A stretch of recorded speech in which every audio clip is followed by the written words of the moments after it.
Grabe! Bagong PCO Undersecretary Attorney Claire Castro ay may mga maiinit na binitawang salita laban sa mga Duterte family. Panoorin mo ang video na ito. Okay, kung Davao City pinag-uusapan natin, sino ba ang mayor ng Davao City? Hindi ba yung anak niya? Si Mayor Baste Duterte. So, ang ibig ba sabihin nun, napaka-inefficient ng anak niya? Again, ulitin natin, nasaan ang data patungkol rito? At tandaan natin, nung panahon niya, at least ngayon may record kung may namamatay, nung panahon niya, merong bang nare-record doon sa mga biglang nawawalang mga tao? Tanong lang natin yun. So, dapat din siguro, alamin din niya. Pero as of now, sabi nga natin, anak niya ang namumuno sa Davao City. Bakit ganun ang kanyang gusto? Ivan Medina, GMA7. Yusek, kakapanumpa niyo pa lamang po ngayong araw na ito as Undersecretary and Palace Press Officer. And you come out with guns blazing. Ito na ho ba ang magiging communication stance ng Administrasyong Marcos starting today? Siguro ganito lang po talaga ako. When it's for the truth, ilalaban natin yun. Wala tayong, hindi tayo magsasagwa ng anumang fake news. Basta kaya maalab ang damdamin natin sa salita is because we know we are fighting for the truth.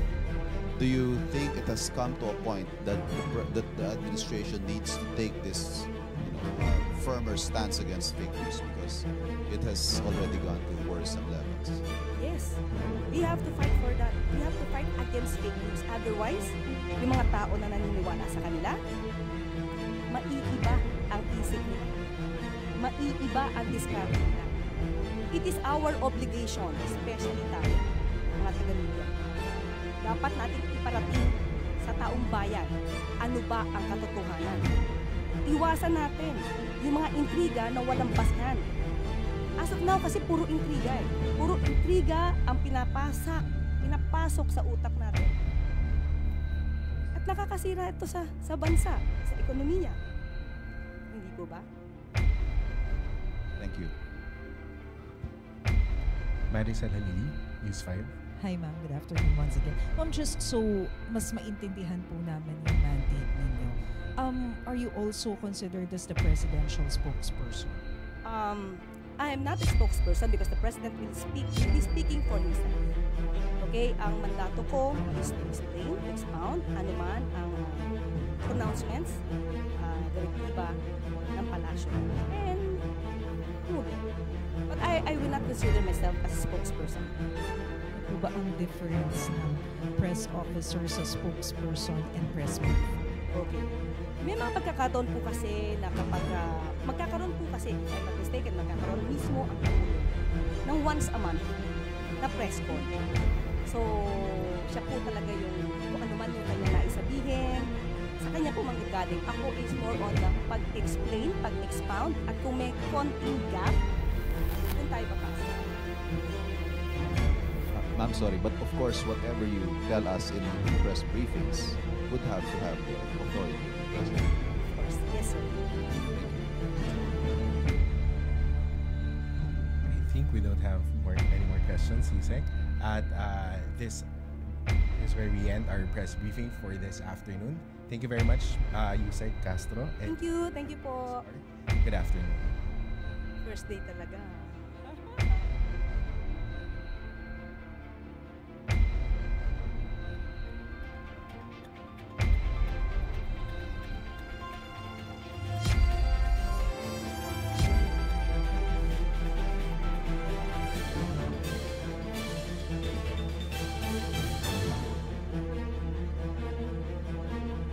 Country's gross international reserves, or GIR, including gold, are held and managed solely by the BSP for the foreign exchange requirements of the country. When BSP sells gold, the proceeds revert to and stay within the GIR. Last year, GIR rose to $106.3 billion from $103.8 in 2022. Similar to other central banks, BSP maintains a portion of its reserves in gold as part of the country's GIR, mostly to hedge against offset movements in the market price of other assets. It buys or sells gold to maintain an optimum level for this purpose. Not too big, not too small. Gold prices tend to move in the opposite direction of other assets. Therefore, central banks hold some gold as a hedge against huge declines in other assets in the reserves. However, gold prices can be volatile, earns little interest, and has storage costs. So central banks don't want to hold too much. So yan po ang statement ng BSP. At handa na po tayong sumagot sa inyong mga katanungan. We're now opening floors for questions from our Malacanang media friends.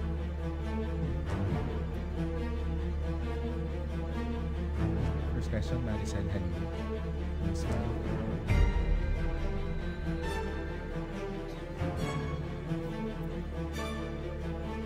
Ma'am, so just a clarification. So ibig sabihin, hands-off si Presidente doon sa gold reserves kasi we are already mentioned or is accusing the Marcos family of stealing and selling the country's gold. Just so it's Okay. Hindi pa to campaign joke ulit ni dating Pangulong Duterte? Hindi ba tayo nasanay dun sa jet ski promise niya? Na nung naniwala tayo halos sa mga sumuporta sa kanya, tinawag tayong stupid. So pag naniwala ba tayo ulit sa sinasabi niyang ito, baka mapagkamalan niya tayo ulit at tawagin tayong stupid.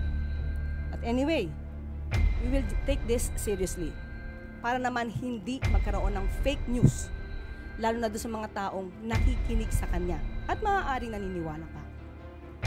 Itong issue na to, October 2024, nasagot na ito.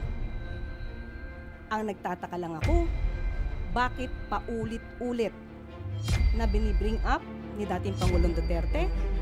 Wala ba siya mga economic experts na magsasabi sa kanya kung ano ba talaga ang regular activities ng BSP? Ayon sa BSP, ang pagbebenta ng gold is just a regular activity. How? Why? To pump up the economy. Even at the time of former President Duterte, trabaho na ito ng BSP. Hindi niya ba alam yun? Okay, now, sinabi nga dito, ang pagbebenta ng gold, kung mataas ang presyo, dapat ibenta. Sinabi din ng BSP, hindi pwede silang mag-hold that much of a gold. Okay, now, na nakakapagtaka lang tayo, bakit hindi ito alam ng dating Pangulo? Siguro bago siya magbigay ng itong klaseng intriga, mapapansin nyo sa kanya mga statements, hindi naman detailed. Anong proof niya? Again, as a lawyer, he is a lawyer. He became a fiscal. Alam niya kung paano magkuha ng ebidensya, no? To get the truth. Bakit sa kanya? Parang wala siyang ebidensya. Laging paintriga. All we want here is evidence. Ipakita niya kung si PBBM o ang Pangulo ang nag-utos para magbenta ng gold reserves. Samantalang sinabi rin ng BSP, solely and manage ito. No? Solely managed by the BSP. So, paano magkakaroon dito ng hand or pakikialam ng Pangulo? John A.U., People's Journal. When you said you will take this seriously, what do you mean by that? Will the government file charges against the former president? Hindi naman po. Sasagutin lang namin yung mga joke na lagi niya sinasabi. Since tayo ay sumasagot dito ng seryoso, baka sa susunod sasabihin na naman ng mga supporters niya, hindi niya na naman kilala si dating Pangulong Duterte. Puro joke yan. So ito bang mga sinasabi niya during sa kanilang rallies or campaign rallies? Joke ba o seryoso? We have to know that. And also, ma'am, would you know under the Marcos administration kung ilan na pong gold ang naibenta? As of now, wala tayong records, pero sabi nga nila, according sa BSP, kukunin namin ito. Kung inyo pong i-require at alamin po natin kung maibibigay po sa atin ng BSP ang records na ito. Pero ang sabi nga po nila, mas tumaas pa po ang GIR natin to $106.3 billion. So, ibig sabihin, hindi tayo, wala tayong problema sa gold reserves natin. So, that's fake news. As nasabi nila ay fake news. Or, mas formal na word, disinformation.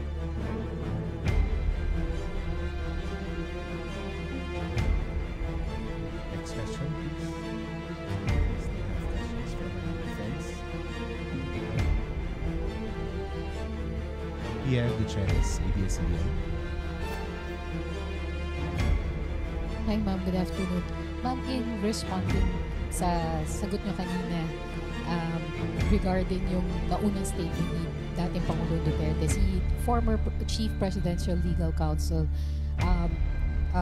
Attorney Salvador Panelo said that it's actually the government, the Duterte the Marcos administration that's the biggest spreader of fake news. And I quote yung sinabi niya kanina sa ANC. It's funny because it's the government, the huge corporation of fake news. For instance, when the police assaulted the KOJC, they were saying the police were not armed. They say there were no blanks in the BICAM report, which was the basis of the enrolled bill that was signed into law. Your comment. So, si Attorney Panelo yung nagsabi na The biggest spreader of fake news. Yun. spreader ng fake news. Unang-una, ang usapan dito ay about the gold reserves. Bakit kailangan baguhin? Nagda-divert pa sila. Yung issue tungkol sa KOJC, nasa korte na.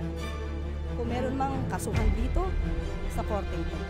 Ang pinag-uusapan natin dito, yung sinabi ni dating Pangulong Duterte patungkol sa gold reserves na walang anumang basihan.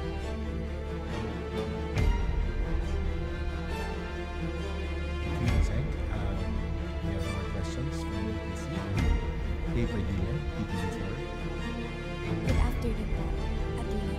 Sa Mandaue rin po sinabi po ni former President Duterte na bumalik na po yung droga sa Davao, Cebu, and Manila. Marami na rin mga tambay ang na-hold up at mga nasasaksak. Reaction po dito. Davao, including Davao City? Oh, okay. Kung Davao City pinag-uusapan natin, sino ba ang mayor ng Davao City? Hindi ba yung anak niya? Si Mayor Baste Duterte. So, ang ibig ba sabihin nun, napaka-inefficient ng anak niya? Again, ulitin natin, nasaan ang data patungkol rito? At tandaan natin, nung panahon niya, at least ngayon may record kung may namamatay, nung panahon niya, menong bang nare-record doon sa mga biglang nawawalang mga tao? Tanong lang natin yun. So, dapat yun siguro, alamin din niya. Pero as of now, sabi nga natin, anak niya ang namumuno sa Davao City. Bakit ganun ang kanyang gusto? Ivan Medina, GMA7. Yusek, kakapanumpa niyo pa lamang po ngayong araw na ito as Undersecretary and Palace Press Officer. And you come out with guns blazing. Ito na ho ba ang magiging communication stance ng Administrasyong Marcos starting today? Siguro ganito lang po talaga ako. When it's for the truth, ilalaban natin. Wala tayong, hindi tayo magsasagwa ng anumang fake news. Basta kaya maalab ang damdamin natin sa salita is because we know we are fighting for the truth.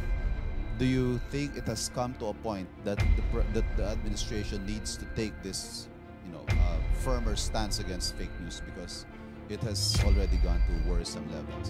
Yes, we have to fight for that. We have to fight against fake news. Otherwise, yung mga tao na naniniwala sa kanila, maiiba ang isip nila. Maiiba ang diskarte nila. It is our obligation, especially tayo, mga taga-media. Dapat natin iparating sa taong bayan ano ba ang katotohanan. Iwasan natin yung mga intriga na walang basihan. As of now, kasi puro intriga eh. Puro intriga ang pinapasok sa utak natin. nakakasira ito sa bansa, sa ekonomiya. Diba? Madam Secretary, please file.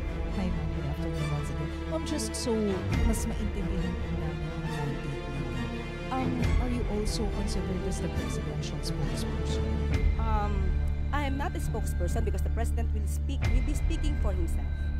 Okay, ang mandato ko is to explain, to expound anuman ang pronouncements, direktiba ng palasyo and Pangulo. But I will not consider myself as a spokesperson. Ano po ba ang difference ng press officer sa spokesperson and press briefer? Okay. May mga pagkakataon po kasi na kapag magkakaroon po kasi, if I'm not mistaken, magkakaroon mismo ang Pangulo